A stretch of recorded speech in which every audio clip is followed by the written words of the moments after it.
देखिए, जैसे संसद में डिप्लोमेटिक रिलेशनशिप एक दूसरे से निभाने पड़ते हैं, वैसे ही कभी कभी हमारे साथ ये होता है कि हम घरों में भी कुछ ऐसा ही करना पड़ता है।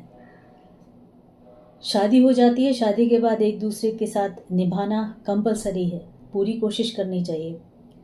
लेकिन कहीं कहीं ऐसा भी देखा गया है, कई सारे केसेस मैंने पढ़े हैं, कई सारी रिसर्च करने पे पता लगता है कि कई सारे घरों में कई सारे जीवन साथी जो हैं, जो पति पत्नी हैं, वो एक दूसरे के साथ निभा ही नहीं पाते।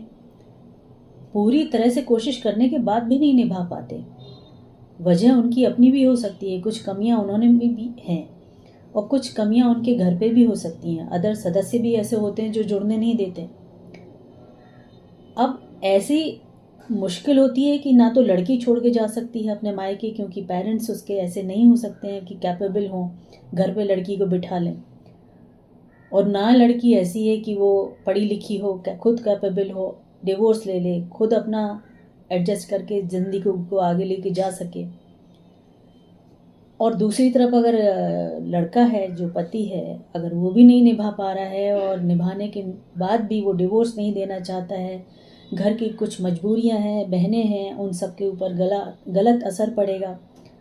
तो ऐसे समय में पहली बात तो ये सब सोचना तब तक है, ये सब लड़ाइयाँ तब तक होनी चाहिए जब तक कि बच्चे ना हों। और अगर आपके बच्चे हो गए हैं तो प्रायोरिटी सबसे पहले बच्चों को दें।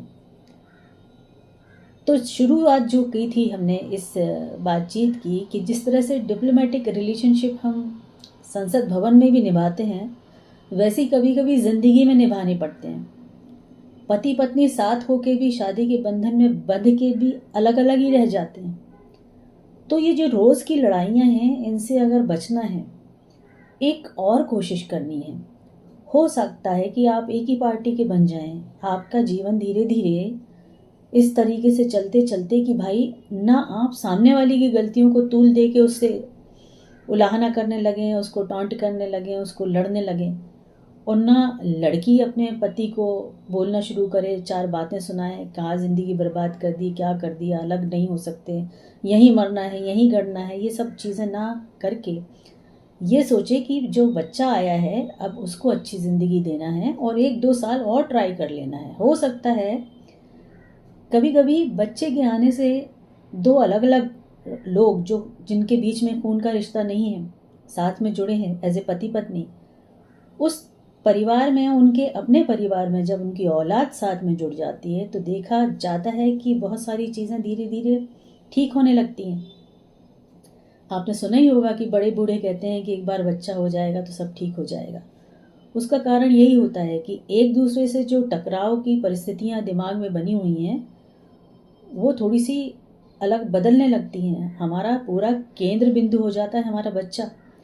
तो अगर ऐसा हो गया है और आपस में नहीं भी पटरी खाती, तो बच्चे के लिए थोड़ा सा पटरी पर लेकर आए अपनी ज़िंदगी को। एक दूसरे के साथ सपोर्ट करें, एक दूसरे को ये सोच के करें काम कि भाई अब हमारा बच्चा है, हम माँ बाप हैं, हम सिर्फ पति पत्नी नहीं रह गए हैं। तो हमारी अपनी अपनी दुनिया अलग हो सकती है, लेकिन जुड़ के हमें एक साथ अपने बच्चों के लिए एग्जाम्पल सेट करना होगा, एक साथ रहना होगा उसके भविष्य के लिए, उसके आगे जीवन के लिए। और उसको ये ना डर लग जाए कि भाई मेरे माँ बाप तो मतलब पति पत्नी अगर ऐसे होते हैं तो आगे जाके शादी करना बेकार है। तो ये इम्प्रेशन बच्चों को नहीं देना है। तो आपको कोशिश करनी है, उनको अच्छी सीख देनी है, अच्छा सिखाना है। तो फिर दोनों को कंप्रोमाइज़ करना है, दोनों को कंप्रोमाइज़ करके एक साथ रहने की कोशिश करनी है। ये सही बात है कि अब तक नहीं निभी, आगे ना निभेगी, कब निभेगी या निभ जाएगी, यू नेवर नो। बट कोशिश करना शुरू करें अपने बच्चों के लिए। देखिए, हो सकता है कि कुछ कुछ चीज़ें समय के साथ बदलती हैं, परिस्थितियाँ बदलती हैं, आपकी नियति बदलती है। तो हो सके आपकी जो अलग अलग गाड़ियाँ हैं वो एक पटरी पे आ जाएं, एक साथ चलने लगे। तो समय दें, समय के साथ कई सारी चीज़ें ठीक हो जाती हैं। और प्रायोरिटी बच्चों को देना शुरू करें अपने। ठीक है, तो ये सेशन यहाँ ख़त्म करते हैं।